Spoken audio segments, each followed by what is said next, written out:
Assalamualaikum warahmatullahi wabarakatuh. Sampurasun dulur-dulur sadaya, mugi rahayu sagung dumadi.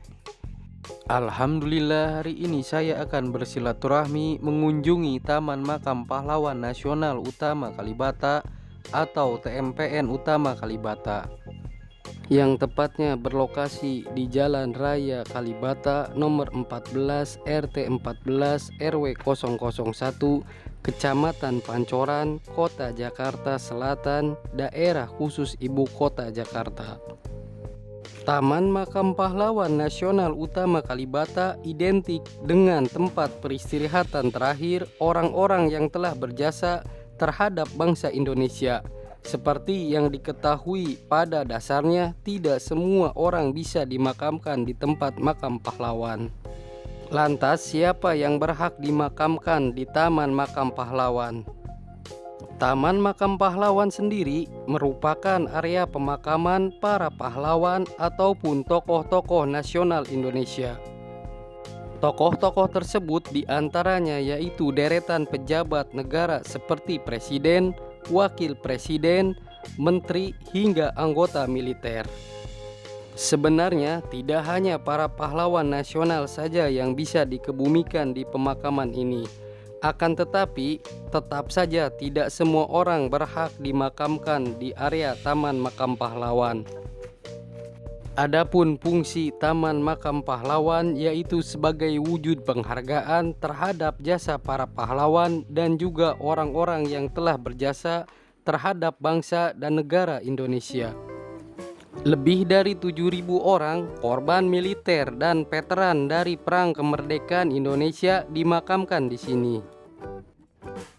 Veteran tentara Kekaisaran Jepang yang tinggal di Indonesia setelah Perang Dunia II atas kehendak bebas mereka sendiri dan berjuang untuk kemerdekaan Indonesia juga dikuburkan di sini.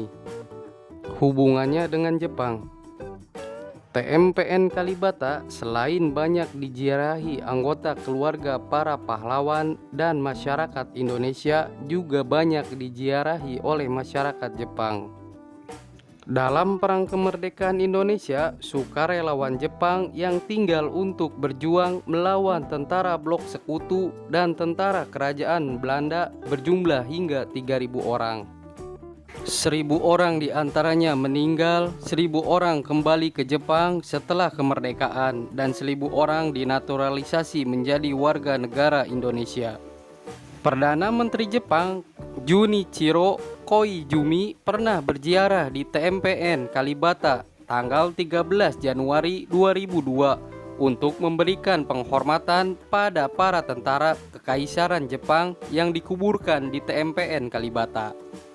Perdana Menteri Jepang Shinzo Abe berkunjung tanggal 21 Agustus 2007 dan Pangeran Jepang Akishino dan Putri Akishino juga berkunjung tanggal 19 Januari 2008 untuk memberikan penghormatan pada veteran tentara Kekaisaran Jepang yang dikuburkan di TMPN Kalibata. Semenjak abad 20 terdapat tradisi bahwa setiap pemimpin Jepang yang berkunjung ke Jakarta akan berziarah ke TMPN Kalibata. Kemudian pada tanggal 20 Juni 2023, Kaisar Jepang Naruhito dan Permaisuri Masako berkunjung untuk memberikan penghormatan bagi veteran tentara Jepang yang dimakamkan di TMPN Kalibata. Taman Makam Pahlawan Nasional Kalibata merupakan gagasan Presiden pertama Republik Indonesia, yaitu Bapak Soekarno, yang ingin membuat TMPN yang lebih mewah. Sebelumnya berada di Taman Makam Pahlawan Ancol. Banyak dari jenazah orang-orang yang dinobatkan sebagai pahlawan pun dipindahkan saat TMPN Kalibata diresmikan pada 10 November 1954. Kendati demikian, selain menjadi tempat bersemayamnya para orang-orang yang berjasa, TMPN Kalibata memiliki sejumlah fakta menarik. Apa saja? Mari kita bahas. 1. Makam pahlawan revolusi berbeda. Pendiri Wisata Kreatif Jakarta, Ira Latif, menuturkan terdapat hal yang membedakan makam para pahlawan revolusi. Makam para pahlawan revolusi ada yang membedakan karena dikonblok, ungkapnya dalam tur virtual Jelajah Makam-Makam Pahlawan, Selasa 10 November 2020. Sementara makam lainnya meski memiliki bentuk dan keindahan yang sama, tidak memiliki konblok yang mengelilingi makam. 2. Makam pertama di TMPN Kalibata. Jenazah pertama yang dibawa dan disemayamkan di TMPN Kalibata adalah Agus Salim, seorang pahlawan nasional dan diplomat ulung yang juga dikenal sebagai wartawan. Bagi yang ingin berziarah ke makam beliau, pengunjung bisa langsung menemukan lantaran letaknya tidak jauh dari pintu masuk.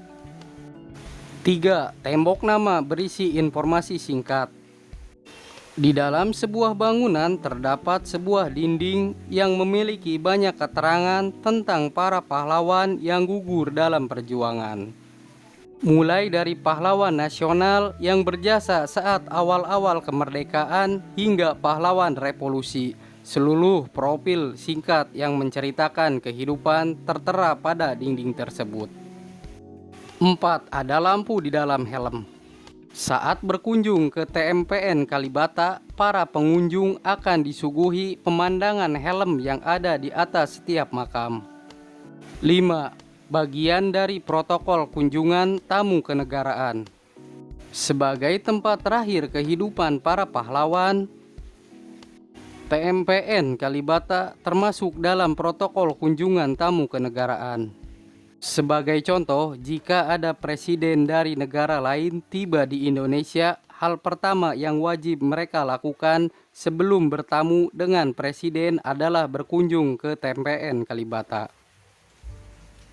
Mereka diajak ke TMPN Kalibata sebagai bagian dari protokol. Satu tempat lainnya yang dikunjungi adalah Masjid Istiqlal, sebagai simbol karena Indonesia mayoritas beragama Muslim. 6. Tidak bisa asal masuk ke area monumen. 7. Piknik sambil melihat rusa. Bagian belakang TMPN Kalibata dapat dimanfaatkan sebagai tempat piknik. Dahulu area tersebut bergabung dengan Taman Rusa sebelum akhirnya dipisahkan. Cukup sekian silaturahmi hari ini mengunjungi Taman Makam Pahlawan Utama Nasional Kalibata. Mohon maaf apabila ada kesalahan dalam penyampaian dan tutur kata yang tidak berkenan. Mari kita jaga dan lestarikan sejarah. Seperti pepatah Bung Karno berpesan, bangsa yang besar adalah bangsa yang menghormati jasa pahlawannya. Wassalamualaikum warahmatullahi wabarakatuh.